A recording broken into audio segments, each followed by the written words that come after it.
Welcome back to Southern Ghost Stories. I'm your host, Alan Searcy. I want to thank everyone for checking out the show today. As some of our old listeners will recall, my wife Chelsea and I originally launched the podcast a few years ago. We had to put the show on hiatus after a family emergency and planned on getting back to it, but life got away from us and I poured myself into writing more books and we just never got back to recording. Well, the show's back, but it will be a little different. Chelsea will stop in from time to time, but mostly it's going to be me talking about history and hauntings of select locations around the United States. So that being said, I'm happy to announce that we've just released our latest book, Southern Ghost Stories, West Nashville. I've mentioned it in the past. I've been working on a book about Nashville off and on for a few years. Well, last January I realized I had too much material. No one wants to read a book with 700 pages, so I broke it up and decided to publish Downtown Nashville last February, and then I released South Nashville last August. Well, as you're reading this, Southern Ghost Stories West Nashville has just dropped. There's a lot of cool, creepy things that happen in West Nashville, from one of the largest train wrecks in American history to the legend of a headless woman that roams around an affluent neighborhood. But my favorite story is about the old First Church of the Advent on Music Row and how it all ties in with the former evangelist / cult leader, Tony Alamo. If you're not familiar with Tony Alamo, it's quite a remarkable story. Tony Alamo was born Bernie Lazar Hoffman. He was a wannabe singer from St. Louis. After moving to L.A., Bernie wanted to change his name to Tony Alamo because he wanted to shed his Jewish last name and sound like an Italian crooner. Even with the name change, Tony still couldn't sing, and he washed out of Los Angeles. He did try his hand at managing, but he wasn't good at that either.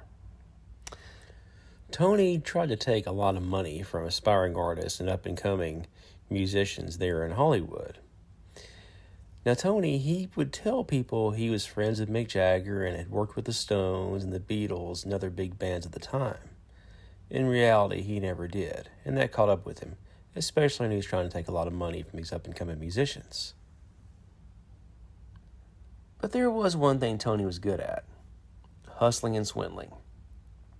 After meeting another washed-up singer and single mother named Susan, the two fell in love and got married. Tony and Susan started handing out Bibles in Hollywood, and before they knew it, Tony's 3-bedroom house was full of converts that the couple turned into prophets. In 1969, Tony and Susan founded the Tony and Susan Alamo Foundation. The Alamos bought property in Los Angeles and built dorms for their followers to live in while they worked on the farm on site. The Alamos provided food, shelter, transportation, and gave them a small allowance. Eventually, the congregation got so big that the Alamos bought 243 acres in Alma, Arkansas, and started opening businesses for their followers to work in. While the congregation did all the work, Tony and Susan lived in a huge mansion. And eventually, the government came calling, and the Alamos were sued by the Department of Labor for $19 million in unpaid wages. While the Alamos were battling the government in court, Susan developed breast cancer. She didn't seek treatment until it was too late, and she died on April 8, 1982. After her death, Tony laid out his wife's rotting corpse in a coffin in a room of his mansion. He ordered his followers to pray for her around the clock, and after 3 days, she was supposed to rise from the dead. Spoiler alert, she didn't. Ultimately, a very angry Tony Alamo let his wife sit out in the home for 6 months so his congregation could pray around her body. Well, 6 months went by, and she didn't raise from the dead. Tony Alamo finally lay her to rest in a mausoleum in the backyard next to his enormous heart-shaped swimming pool. Without Susan to reel him in, Tony took the reins of the ministry and he started a clothing company. I'm sure some of y'all remember those gaudy, bedazzled jean jackets Mr. T and Dolly Parton wore back in the 1980s. Michael Jackson even wore one of the jackets on the cover of his Bad album. Those were all from Tony Alamo Fashions. Tony Alamo was a horrible human being, and he took children as his brides as he led his congregation. All the while, his brainwashed followers, they just looked the other way. But the United States government and karma, they were coming for Tony Alamo. In all this mess, there is a ghost story. Eventually, the feds raided Tony's Arkansas compound, trying to find assets to seize to pay off his tax debt. While they were rummaging around there in Arkansas, the feds found something that was missing. It was Susan's body. While it's not known for sure what exactly happened to Susan's remains, it was rumored that Tony had her exhumed when he heard the feds were coming. He placed her body in a freezer and moved it to Nashville, where he stored it in the bottom of his church on Myuu. Now, Susan's daughter sued Tony and eventually had it returned. But that doesn't mean that Susan's spirit doesn't linger there in the old church.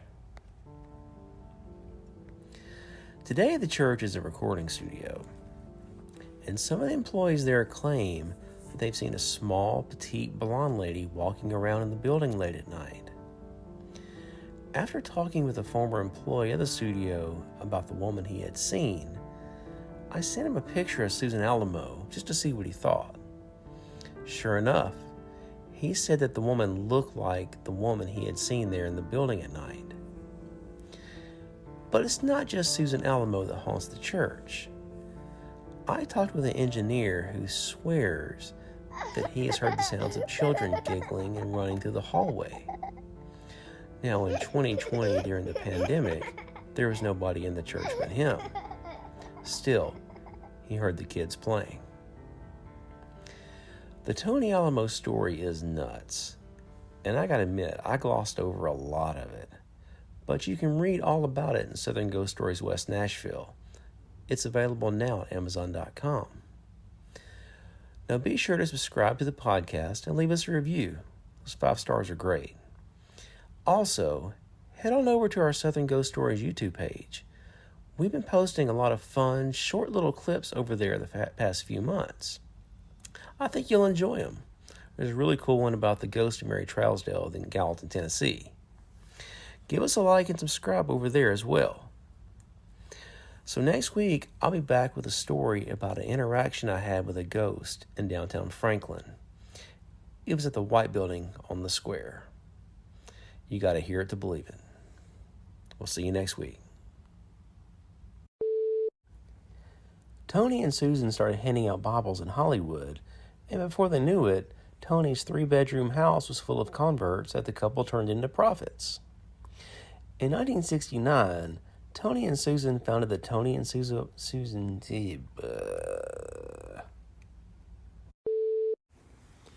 Where did Captain Hook get his hook? I